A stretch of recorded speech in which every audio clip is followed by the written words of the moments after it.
Good morning everyone.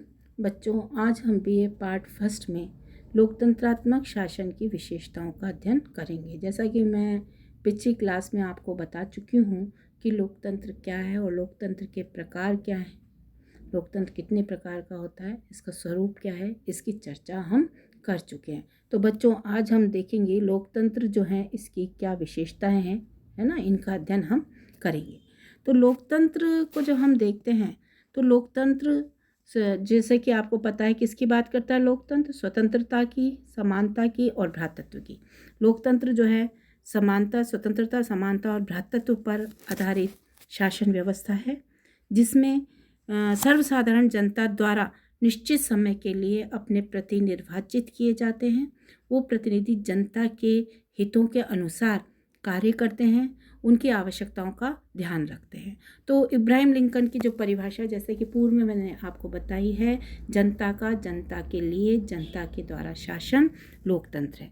तो लोकतांत्रिक जो शासन व्यवस्था है, क्योंकि विश्व के यदि बच्चों हम वर्तमान में देखें तो ज़्यादातर देशों में लोकतंत्रात्मक शासन व्यवस्था हमको दिखाई देती है। तो लोकतांत्रिक शासन व्यवस्था के सामान्य लक्षण क्या हैं, उनका हम अध्ययन करेंगे। सबसे पहले हम यदि देखें तो पहला लक्षण जो है, जैसा कि आपको बताया, लोक जो प्रभुता है उसमें विश्वास।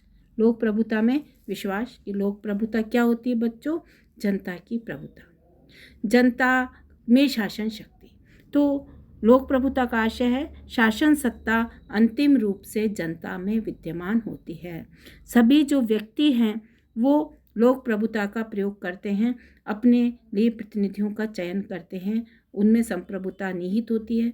वो प्रतिनिधियों को चुनते हैं और प्रतिनिधि यदि उनकी जो अपेक्षाओं पर खरे नहीं उतरते हैं तो उनको हटाने का अधिकार भी जनता के पास होता है। तो लोक प्रभुता, आपसे प्रश्न पूछा जाता है कई बार परीक्षाओं में, तो लोक प्रभुता का आशय क्या है? जब संप्रभु शक्ति जनता में निहित होती है, जनता अपने प्रतिनिधियों को चुनती है और प्रतिनिधि उनके प्रति उत्तरदायी होते हैं।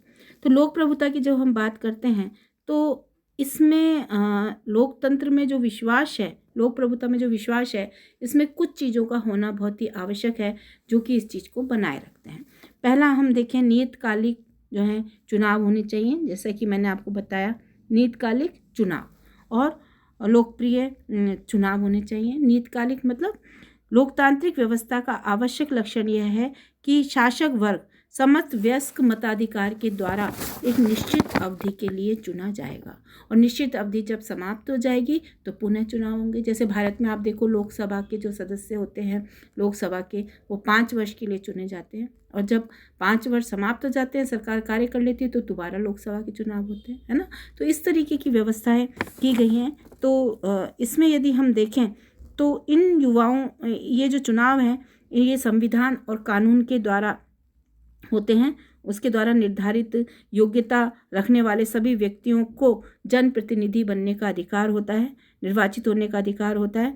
चुनाव जनता का विश्वास प्राप्त करने का एक साधन है। तो वो योग्य प्रतिनिधियों खड़े होते हैं और आपको पता है लोकसभा के चुनाव के उम्मीदवारों के लिए अलग शर्तें होती हैं आपकी, जैसे 25 वर्ष का उसको होना चाहिए और उसमें भारत का नागरिक होना चाहिए, है ना। तो इस तरीके की जो योग्यताएं हैं उसके मापदंड पूरे होते हैं तो कोई भी व्यक्ति जो है वो खड़ा हो सकता है और अपने प्रतिनिधि जो है वो जनता स्वयं चुनती है। तो ये एक बात हो गई।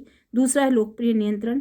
जनता का लोकप्रिय नियंत्रण होता है। लोक संप्रभुता के अंतर्गत जनता जो भी प्रतिनिधियों को चुनती है उन पर वो उनसे नियंत्रित रहते हैं और यदि वो उनके अनुसार कार्य नहीं करते हैं तो आगामी चुनावों में जनता फिर उनको पुनः निर्वाचित नहीं करती है। तो कहीं ना कहीं वो जनता से नियंत्रित रहते हैं। नेक्स्ट है लोकप्रिय प्रभाव और उत्तरदायी। जो जनता के प्रति सरकार उत्तरदायी होती है। शासन के जो जनप्रतिनिधि हैं, शासन जनप्रतिनिधि के प्रति उत्तरदायी होना चाहिए। ऐसी व्यवस्था होनी चाहिए कि जनता का शासक वर्ग पर निरंतर नियंत्रण रहे, जनता का प्रभाव बना रहे, जनता को शासन की आलोचना करने का अधिकार है, जनता को शासन पे कोई भी टिप्पणियाँ यदि करनी है तो वो कर सकती है। जनता को राजनीतिक स्वतंत्रताएं प्राप्त होनी चाहिए। राजनीतिक स्वतंत्रताएं क्या हैं? वोट देने की स्वतंत्रता, या जो भी सरकार की जो भी निर्णय लिए, जो भी पॉलिसीज़ मेकिंग करी है सरकार ने, उस पर क्रिया प्रतिक्रिया करने का राइट जो है वो जनता के पास होना चाहिए।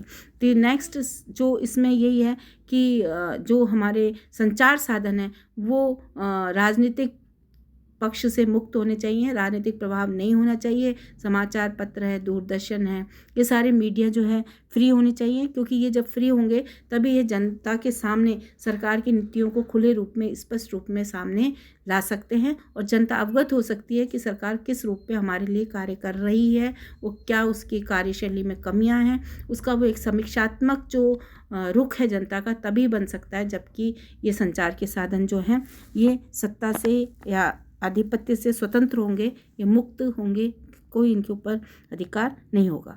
नेक्स्ट है राजनीतिक और नागरिक समानता। राजनीतिक और नागरिक समानता होनी चाहिए।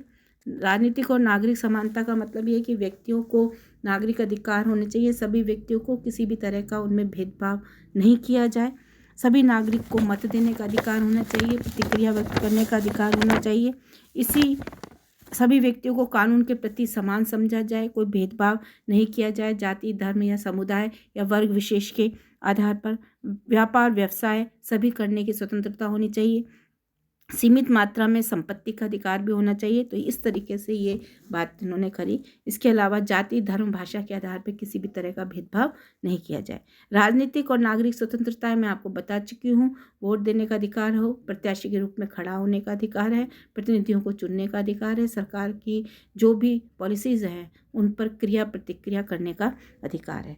नेक्स्ट है व्यक्ति के व्यक्तित्व का सम्मान और गौरव। लोकतंत्रात्मक शासन प्रणाली जो है ये मानवीय मूल्यों का संरक्षण करने वाली प्रणाली है, क्योंकि बच्चों मैंने आपको बताया है स्वतंत्रता, समानता और भ्रातृत्व के सिद्धांतों को लेकर चलती है।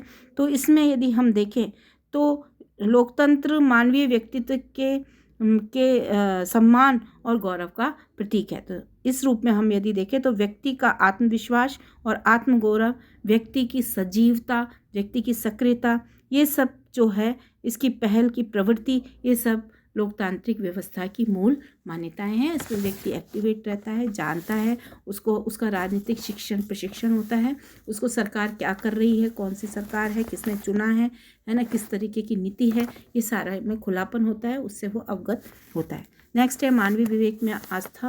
लोकतंत्रात्मक शासन व्यवस्था में मानवीय विवेक बहुत ही प्रमुख महत्व रखता है।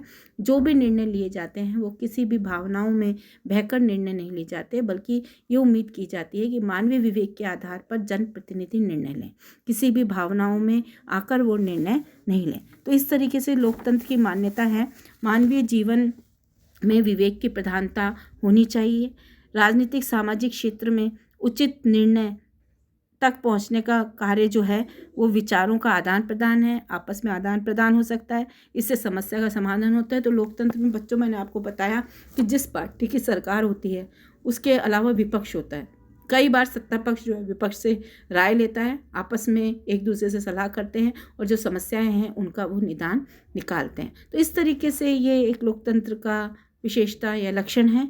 नेक्स्ट है बहुमत का शासन। लोकतंत्र में बहुमत का शासन होता है, लेकिन बहुमत के शासन का मतलब ये नहीं है कि अल्पमत की अनदेखी की जाए।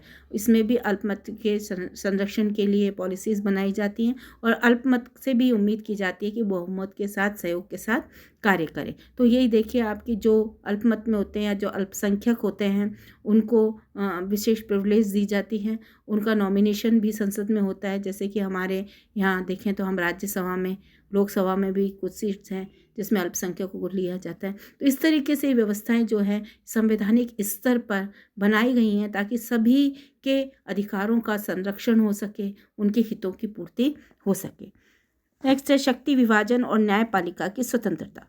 तो बच्चों ये जैसा कि आपको पता है कि शक्ति विभाजन का सिद्धांत जो है वो मॉन्टेस्क्यू ने दिया था अमेरिका में, और मॉन्टेस्क्यू ने कहा था कि यदि शक्ति एक अंग में निहित होगी तो वो अंग अपनी शक्ति का दुरुपयोग करेगा।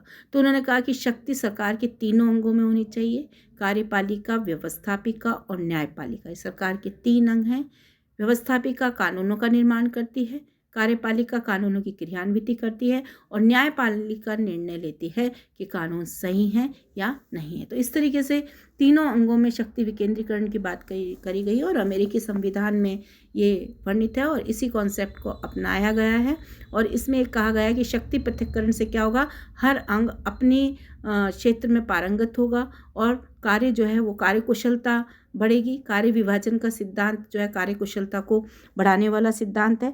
तो इस तरीके से ये माना गया कि विभिन्न कार्यों का संपादन करने के लिए अलग अलग राजनीतिक संस्थाएं होनी चाहिए, जिसमें विशेष योग्यता प्राप्त व्यक्ति होने चाहिए और इसी तरीके से ये व्यक्ति जो है अपना अपना कार्य करेंगे। जैसे व्यवस्थापिका है वो कानून निर्माण का कार्य करेगी, कार्यपालिका में प्रशासनिक जो योग्यता वाले व्यक्ति होने चाहिए, है ना। आप देखिए जो कैबिनेट मिनिस्टर बनाते हैं वो कैबिनेट मिनिस्टर कोशिश की जाती है कि उनको जिस क्षेत्र में बनाया जा रहा है उसका उनको थोड़ा अनुभव हो। तो और जो प्रशासनिक अधिकारी हैं वो तो सब योग्य ही होते हैं जो इन मंत्रियों के अधीन कार्य करते हैं। तो इस तरीके की एक व्यवस्था जो है करने की कोशिश की जाती है और किया भी जाता है। और ये माना जाता है क्योंकि अगर विषय का ज्ञान नहीं होगा तो जनता के लिए उपयुक्त नीतियों का निर्माण नहीं हो सकता। तो ये एक बात दिखती है और इसमें न्यायपालिका जो है वो कार्यपालिका और व्यवस्थापिका के दबाव से मुक्त होती है, क्योंकि लोकतंत्र, सच्चा लोकतंत्र तभी क्रियान्वित हो सकता है जब न्यायपालिका सही ढंग से निर्णय ले सके। क्योंकि यदि कार्यपालिका और व्यवस्थापिका के दबाव में कार्य करेगी तो वो सही निर्णय नहीं ले पाएगी। तो इसीलिए बच्चों, न्यायिक पुनरावलोकन की शक्ति न्यायपालिका के पास होती है। ये न्यायिक पुनरावलोकन की शक्ति क्या है? न्यायिक पुनरावलोकन की शक्ति न्यायपालिका की वह शक्ति है जिसके आधार पर न्यायपालिका कार्यपालिका और व्यवस्थापिका द्वारा बने गए कानूनों की जांच करती है और यदि वो संविधान के विरुद्ध होते हैं तो उनको अवैध घोषित कर देती है। तो ये शक्ति बच्चों संविधान की प्रकृति पर निर्भर करती है। जैसे भारत का संविधान बड़ा है तो यहाँ ये थोड़ी छोटी, इसका क्षेत्र दायरा सीमित है। अमेरिका का संविधान छोटा है, वहाँ इसका दायरा विस्तृत है। तो ये इसके माध्यम से न्यायपालिका स्वतंत्र बनती है। नेक्स्ट, संविधानवाद। संविधानवाद का आशय है बच्चों सीमित शासन। तो सीमित शासन जो है ये एक महत्वपूर्ण विशेषता है। सीमित शासन का अर्थ ये है कि लोकतंत्र की मान्यता है कि शासन के पास सीमित शक्ति हो, विधि का शासन हो, कानून के समक्ष सभी व्यक्ति समान हो, सभी के लिए एक सा कानून हो, शासक और जो भी कानून हो वो शासक और शासित दोनों पर ही लागू हो। तो इस तरीके की जो कुछ लक्षण है, कुछ व्यवस्थाएं हैं जो कि मैंने अभी आपको विशेषताएं बताई, ये लोकतंत्र की हैं। अगली क्लास में हम इसके गुण और दोष दोनों का अध्ययन करेंगे।